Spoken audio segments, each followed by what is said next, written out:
Otep à tous, bienvenue sur la chaîne des panafricanistes par essence, par conviction et par excellence.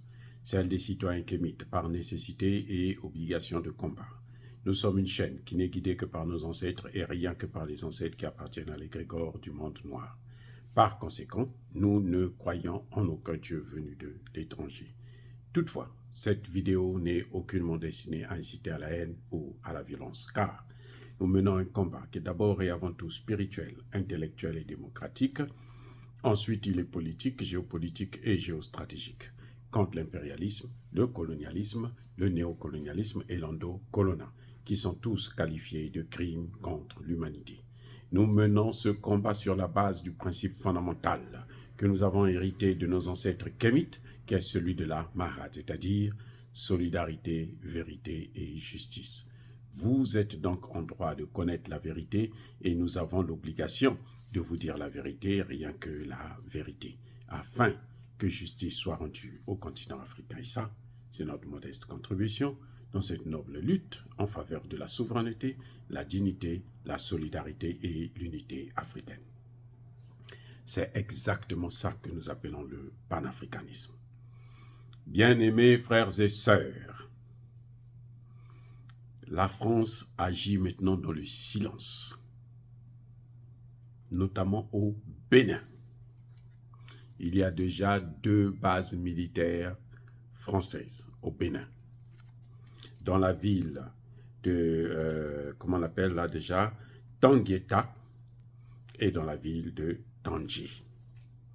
2 villes où la France s'est installée au Bénin pour faire, comme d'habitude, ce qu'elle sait faire le mieux, c'est-à-dire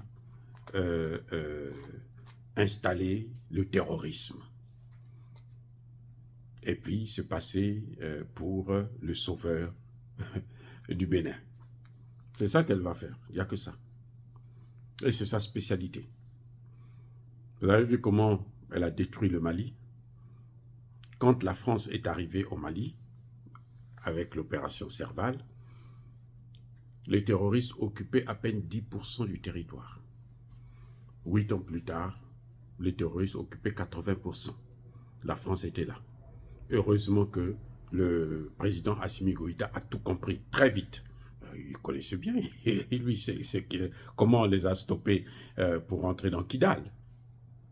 Donc, très vite, il a compris que le problème, il est là. Et il a chassé la France. 1 an plus tard, les terroristes non plus sont devenus sans domicile fixe. Ils se cherchent. Ils vont partout dans tous les sens. Donc, ne soyez pas surpris de savoir que après le Mali, le Burkina et le Niger, le tour du Bénin arrive. Patrice Talon est en train de jouer avec du feu. Pour Patrice Talon, il pense qu'ils vont intervenir au Niger. Il n'y aura pas d'intervention au Niger. Je peux vous le garantir, il n'y aura pas d'intervention au Niger. Parce qu'ils savent, et tout le monde est conscient, que s'il y a intervention au Niger, si il y a intervention au Niger, vous allez voir ce qui se passera. Je vous ai dit la dernière fois que pendant que la France est en train de préparer sa guerre, les Russes sont en train de se préparer aussi avec leurs alliés. Ça va être par procuration, mais que voulez-vous qu'on puisse faire? On est obligé de le faire et vous allez voir, les Français qui vont venir là, ils auront d'abord un combat à mener contre les autochtones, hein, les nationaux, les Béninois, je veux dire. Parce que la population béninoise n'est pas d'accord. Hein. Vous le savez très bien. Le Parlement béninois n'a jamais donné son accord. D'ailleurs, il n'a même pas été consulté parce que ça, c'est leur type de démocratie. Quand ils veulent faire la guerre, on ne fait pas intervenir la population. Ils n'ont pas besoin de donner leur avis. Parce que s'ils donnent leur avis, ce sera contraire à ce que le président pense. Et donc, à ce moment, ça va freiner l'évolution. On n'a pas besoin d'eux et on va en force. Mais Patrick Talon payera le prix cher. La Côte d'Ivoire payera le prix cher. Eh oui, ils payeront le prix cher. Parce qu'ils auront à combattre 2 ennemis.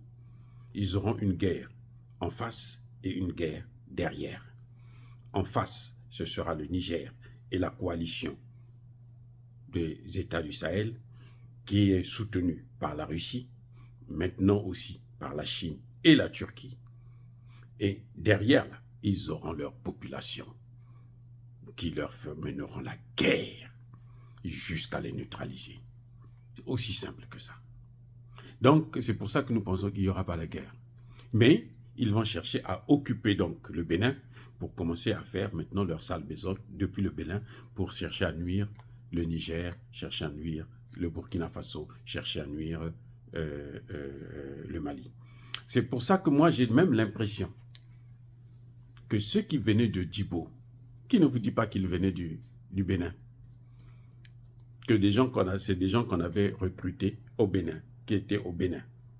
Parce qu'ils ne pouvaient plus être dans la zone des 3 frontières. Ils ne pouvaient plus être à Kidal. Ils avaient été chassés. Donc, probablement qu'ils venaient soit du Bénin, soit même du Togo. Parce qu'au Togo aussi, il y a la recrudescence du terrorisme. Donc, probablement qu'ils viennent de là, et puis on est en train de les déverser maintenant dans le Sahel. On les forme dans le golfe de Guinée, on les déverse dans le Sahel. Mais c'est peine perdue. Ce que Patrice Talon doit savoir, et ce que les Béninois doivent savoir, parce que les Béninois ont tendance à regarder que non, c'est pas chez nous, nous on n'a pas ce problème-là. Ce qu'ils doivent savoir là, c'est que leur tour arrivera. Avec ces gens-là. Ils n'attaquent pas tout le monde, vous tous, ils ne vous attaquent pas tous au même moment. Ils prennent un à un. Ils vous séparent d'abord. Voilà, là, ils sont en train de mettre un clivage entre le Sahel et le Bénin. Et puis maintenant, on peut s'attaquer au Bénin, tranquillement. Et ça va être difficile pour les Béninois de les chasser. Heureusement que ce sont nos frères, on ne pourra pas les abandonner. Le peuple, là, on ne va pas les abandonner. On ne les laissera pas dans les mains des Occidentaux. C'est fini. La colonisation de l'Afrique, là, ou l'esclavage de l'Afrique, là, ça ne se refera plus jamais. Dire cela, c'est inciter à la haine ou à la violence, non. Il y a ma colère, il y a ma lèvre. Encore une fois de plus, bien-aimés frères et sœurs, je persiste et je signe, soyez bénis, abondamment bénis, par le Dieu des Kémites et par nos ancêtres angélisés. Mais que tous ceux qui persécutent le continent africain le pillent et le déstabilisent, qu'ils soient noirs, blancs, chinois, arabes, juifs, indiens, qui qu'ils soient punis, maudits, foudroyés, neutralisés, écrasés, effacés par ce Dieu des Kémites et par nos ancêtres angélisés. Vive l'Afrique éternelle, j'ai dit et j'assume.